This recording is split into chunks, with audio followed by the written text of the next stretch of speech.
कुछ हकूक हैं।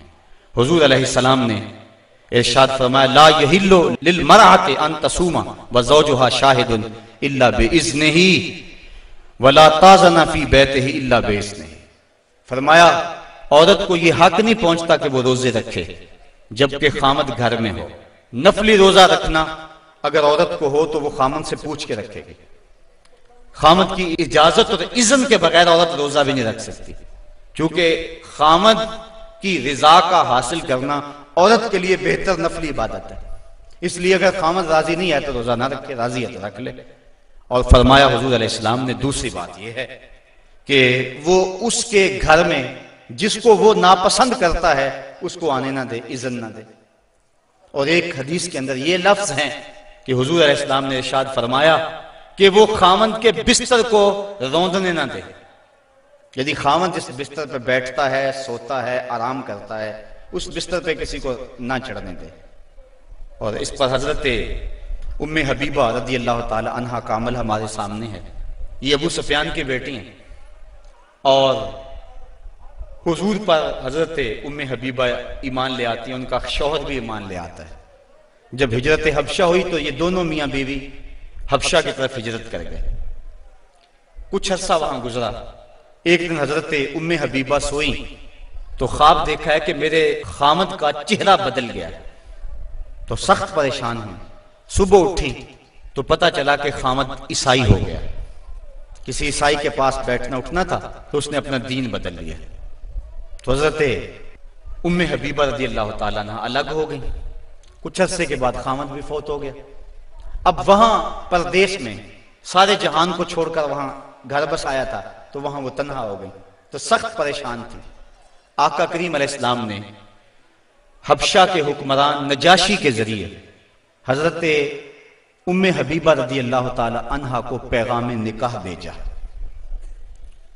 नजाशी ने एक लौंडी भेजी के जाके उम्मे हबीबा को कहो कि अल्लाह के नबी तुमसे निकाह करना चाहते हैं।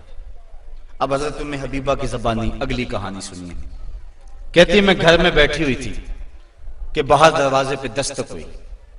मैंने दरवाजा खोला तो एक खातून खड़ी थी। मैंने उसको बिठाया तो वो कहने लगी, मैं नजाशी की समत से आई हूं, अल्लाह के महबूब सल्लल्लाहु अलैहि वसल्लम ने तुझे निकाह का पैगाम भेजा है। कहती हैं, एक लम्हे के लिए तो मैं हैरान हुई और फिर मेरी खुशी की इंतहा न रही और घर के अंदर जो कुछ मौजूद था उस वक्त मेरे पास, मैंने सब कुछ बतौर इनाम उस लौंडी को दे दिया। मैंने कहा, मेरे मुकद्दर के हुजूर के निकाह में आऊं। फिर अल्लाह के महबूब अलैहिस्सलाम ने उनसे निकाह कर लिया। वो मदीना तशरीफ ले आए। अबू सुफियान उनको मिलने के लिए मदीना पहुंचे। हुजूर अलैहिस्सलाम की चारपाई बिछी हुई थी, तो ये जाके बैठने लगे तो उन्होंने बिस्तर लपेट लिया।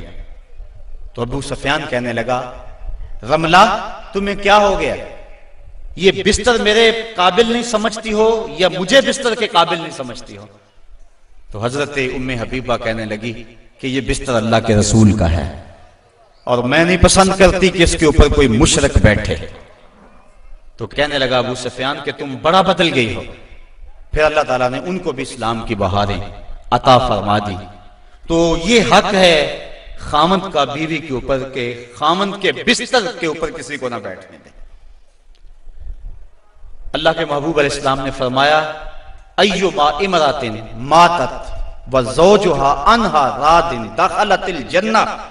वो औरत जो इस हाल में मरी कि उसका खामद उस पे राजी था, फरमाया वो औरत सीधी जन्नत में जाएगी। और एक रिवायत में ऐसा है कि 4 शख्स ऐसे हैं कि जिनको जन्नत में जाने में कोई रुकावट नहीं होगी।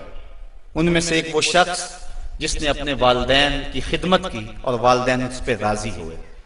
दूसरा वो शख्स जिसके बाल बच्चे ज्यादा थे, ज़राए आमदनी थोड़े थे, लेकिन उसने बच्चों के पेट में हराम का एक लुकमा भी नहीं जाने दिया। तीसरा वो शख्स जिसने ऐसी पक्की तौबा की, गुनाहों की तरफ दोबारा पलटना उसके लिए इतना ही मुश्किल है जिस तरह थनों से निकले हुए दूध को वापस किया जाए। और चौथी वो खातून के जिसने अपनी सारी मोहब्बतें अपने खामद पे नछावर कर दी, और इस हाल में फौत हुई कि उसका खामद उस पर राजी था। फरमाया इन चारों को जन्नत में जाने से कोई भी नहीं रोक सकता। तो औरत की जन्नत मर्द है, अगर वो मर्द को राजी कर लेगी तो जन्नत की राहों की मुसाफिर है, और अगर वो अपने शौहर को राजी नहीं कर पाती तो अल्लाह के महबूब अलैहिस्सलाम ने फरमाया मैंने कसरत के साथ औरतों को दोज़ख में देखा है। अर्ज़ की हुजूर किस वजह से? फरमाया एक तो कसरत से लानत करने वाली होती है और दूसरा खामद की नाशुक्री करने वाली होती है। ये दो बद खसलतें औरत में ऐसी हैं जो औरत को जहन्नम का ईंधन बना देती हैं। वरना औरत जो अपने खामद और शौहर के साथ वफा करती है, किसी बुजुर्ग ने कहा कि औरत ने दो बोल बोले कि मैं तेरी हूं, फिर जमाना बदल गया वो ना बदली, उसने वफा की हद कर दी। तो वो बुजुर्ग कहते जिस तरह औरत ने वफा की हद कर दी, अगर बंदा अपने रब से हद कर दे यूं वफा की तो अल्लाह कितना करम उसके ऊपर फरमाए। अब औरत दुख भी सहती है, तकलीफें भी सहती है, लेकिन अपने उस कौल से नहीं फिरती, बदलती नहीं है। उसकी आरज़ू ये होती है इस घर में सुर्ख जोड़ा पहन के आई थी, सफेद लिबास लेकर निकलूं इस घर से, ये उसकी आरज़ू होती है। और किसी औरत की ये खुशकिस्मती है। तो औरत अगर अपने खामन को राजी रखती है तो वो जन्नत की मुसाफिरा है, लेकिन अगर अपने खामन को नाराज कर देती है तो वो जन्नत की खुशबू भी नहीं पाएगी। इस हाल में मरे कि उसका शौहर उससे राजी हो जाए।